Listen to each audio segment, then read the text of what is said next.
Assalamualaikum warahmatullahi wabarakatuh. Perkenalkan, nama saya Dini Catur Anissa dengan NIM 062 dari kelas PKA 2019. Di sini saya akan menjelaskan aliran informasi genetik. Sebelum itu, kita harus mengetahui poin-poin penting yang ada di dalamnya. Yang pertama, materi genetik adalah bahan-bahan atau materi yang berperan dalam penyampaian informasi genetik di dalam sel. Yang kedua, informasi genetik yang menentukan sifat atau karakteristik suatu organisme tersimpan di dalam molekul DNA.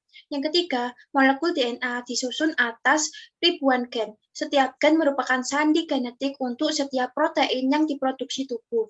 Yang keempat, informasi genetik suatu organisme dalam molekul DNA yang terdapat di dalam inti sel. Yang kelima, unit fungsional dalam molekul DNA yang menjadi sifat keturunan atau sifat genetik tertentu disebut gen. Yang keenam, keseluruhan informasi genetik yang terdapat dalam tubuh makhluk hidup disebut dengan genom. Dan yang terakhir, ekspresi gen adalah proses penggunaan informasi genetik yang tersimpan di dalam gen untuk mensintesis senyawa-senyawa produk gen.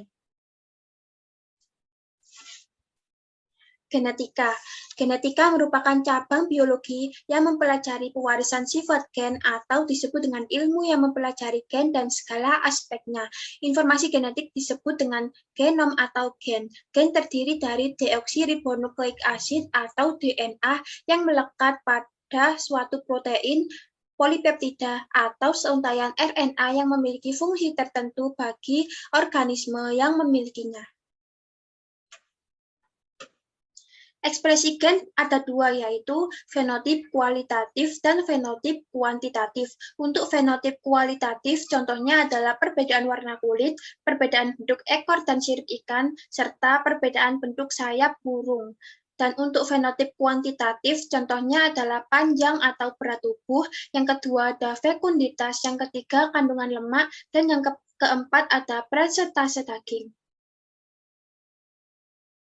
Tubuh kita merupakan kumpulan protein, terdapat kulit, rambut, dan kuku. Misalnya apabila kita terluka dan terjatuh sehingga menyebabkan kulit kita tergores, maka akan ditutup kembali atau disembuhkan oleh protein. Ini merupakan fungsi protein sebagai pengganti jaringan tubuh yang rusak.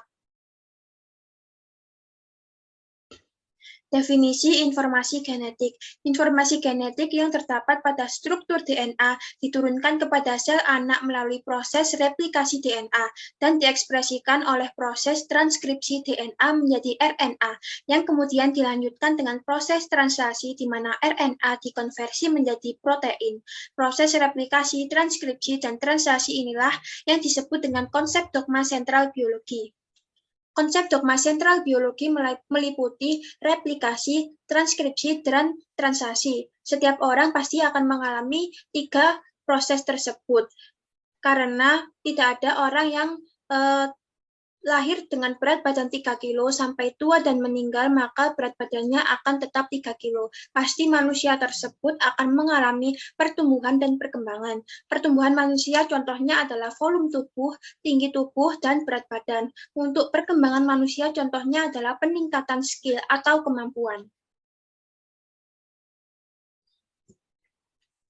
Sebelum lebih lanjut tentang konsep dogma sentral biologi, kita terlebih dahulu mempelajari perbedaan antara DNA dan RNA. Perbedaan yang pertama yaitu pada DNA untainya ganda atau double helix, sedangkan pada RNA untainya tunggal. Untuk struktur gulanya, DNA adalah deoksiribosa, sedangkan RNA adalah ribosa. Perbedaan yang ketiga yaitu terdapat satu basa yang berbeda. Pada DNA terdapat basa timin, sedangkan RNA terdapat basa urasil. Sebenarnya saat ini kita mempelajari segala sesuatu tentang protein dan bagaimana cara pembentukan protein. Protein merupakan senyawa organik kompleks berbobot molekul tinggi yang merupakan polimer dari monomer-monomer asam amino yang dihubungkan satu sama lain dengan ikatan peptida. Jadi terdapat monopeptida dan monopeptida lain yang dihubungkan dengan suatu ikatan peptida sehingga asam-asam amino yang jumlahnya ribuan dapat saling berhubungan sehingga terbentuklah suatu protein. Konsep dogma sentral biologi.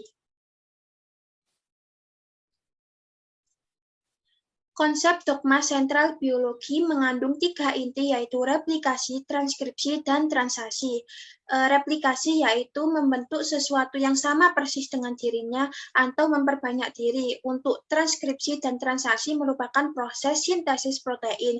Pada transkripsi terjadi pengubahan DNA menjadi RNA atau proses pembuatan salinan mRNA yang berasal dari DNA. Ini terjadi pada inti sel.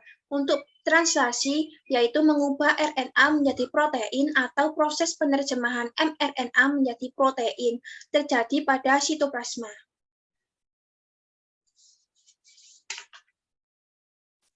Proses yang pertama yaitu replikasi. Terdapat 3 hipotesis replikasi, yaitu hipotesis semi-konservatif, hipotesis konservatif, dan hipotesis dispersif.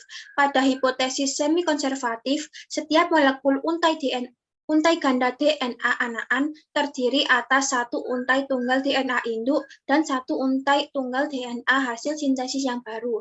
Hipotesis konservatif, DNA untai ganda induk tetap bergabung, sedangkan kedua untaian DNA anakan terdiri dari molekul hasil sintesis yang baru.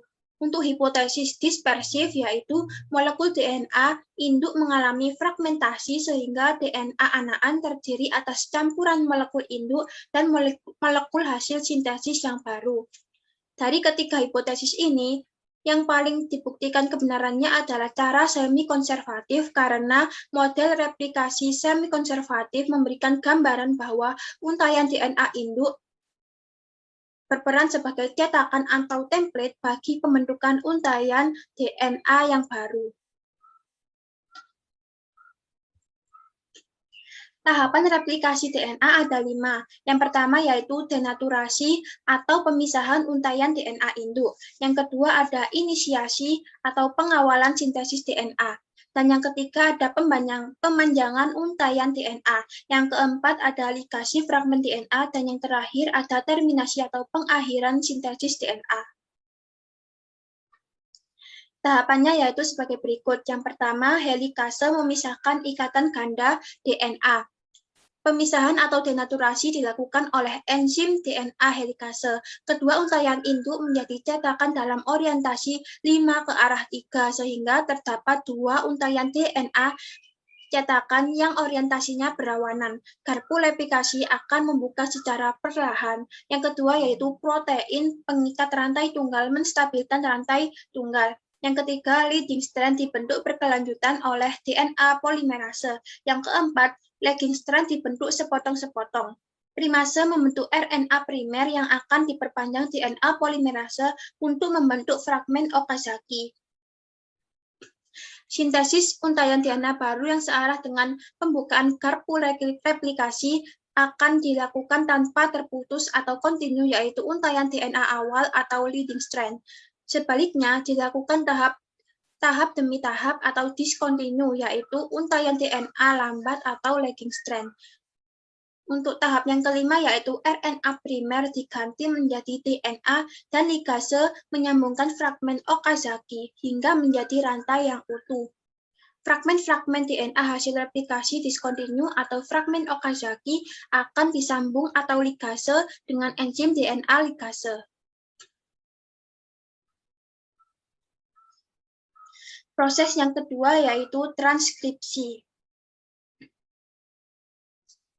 Transkripsi merupakan proses penyalinan kode-kode genetik yang ada pada urutan DNA menjadi molekul RNA. Transkripsi merupakan proses yang mengawali ekspresi gen yang nantinya muncul sebagai fenotip.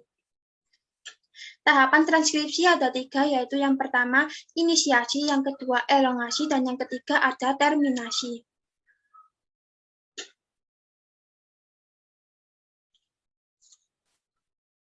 Yang pertama yaitu inisiasi. RNA polimerase terikat pada untaian DNA yang disebut dengan promoter yang ditemukan di tingkat awal dari suatu gen. Setiap gen mempunyai promoternya tersendiri. Setelah terikat, RNA polimerase memisahkan untaian ganda DNA, menyediakan template atau cetakan untaian tunggal yang siap untuk ditranskripsi. Tahap yang kedua ada elongasi. Satu untaian DNA untaian cetakan bertindak sebagai cetakan untuk digunakan oleh enzim RNA polimerase. Sambil membaca cetakan ini, RNA polimerase membentuk molekul RNA keluar dari nukleotida, membentuk sebuah rantai yang tumbuh dari 3 ke 5. RNA transkripsi membawa informasi yang sama dari untaian DNA non-template. Dan langkah yang terakhir yaitu terminasi. Urutan ini memberikan sinyal bahwa transkripsi RNA telah selesai. Setelah ditranskripsi, RNA polimerase melepaskan hasil transkripsi RNA. Sehingga dari proses transkripsi ini dihasilkan yang pertama yaitu mRNA, yaitu salinan kode genetik pada DNA. Pada proses translasi akan diterjemahkan menjadi urutan asam amino yang menyusun suatu polipeptida atau protein tertentu. Yang kedua ada tRNA, berperan membawa asam amino spesifik yang akan digabung pada proses translasi atau sintesis protein. Dan yang ketiga ada rRNA, yaitu digunakan untuk menyusun ribosom sebagai tempat sintesis protein. Dan yang terakhir yaitu ada translasi. Translasi merupakan proses penerjemahan kode genetik oleh tRNA ke dalam urutan asam amino. Pada translasi terdapat 3 tahap yaitu inisiasi, elongasi, dan terminasi.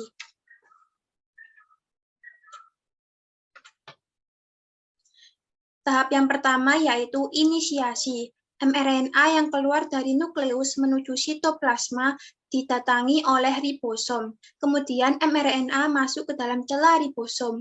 Ketika mRNA masuk ke dalam ribosom, ribosom membaca kodon yang masuk. Pembacaan dilakukan setiap 3 urutan fasa, sehingga selesai seluruhnya. Ketika kodon 1 terbaca, ribosom tRNA yang membawa antikodon UAC dan asam amino metionin datang. tRNA masuk ke celah ribosom. Proses ini berlangsung dengan bantuan initiation factor dan enzim tRNA metionin sintase. Sehingga tRNA dan asam amino metionin membentuk ikatan cognate yang bergerak ke ribosom tempat sintesis protein yang baru. Proses yang kedua yaitu ada elongasi. Pada tahap elongasi, sejumlah asam amino ditambahkan satu persatu pada asam amino pertama atau metionin. Kodon RNAD pada ribosom membentuk ikatan hidrogen dengan antikodon molekul RNAT yang komplement dengannya. rRNA dari subunit besar berperan sebagai enzim yang berfungsi mengkatalisis pembentukan ikatan peptida yang menggabungkan polipeptida yang memanjang ke asam amino yang baru tiba.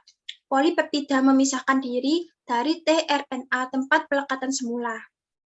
Dan asam amino pada ujung karboksilnya berikatan dengan asam amino yang dibawa oleh tRNA yang baru masuk.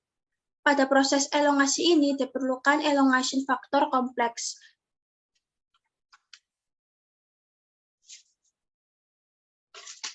Dan proses yang ketiga yaitu ada terminasi. Proses elongasi akan berhenti sampai kodon terminasi dan poliadenil dan diakhiri sebagai proses terminasi yang dilakukan oleh rho protein.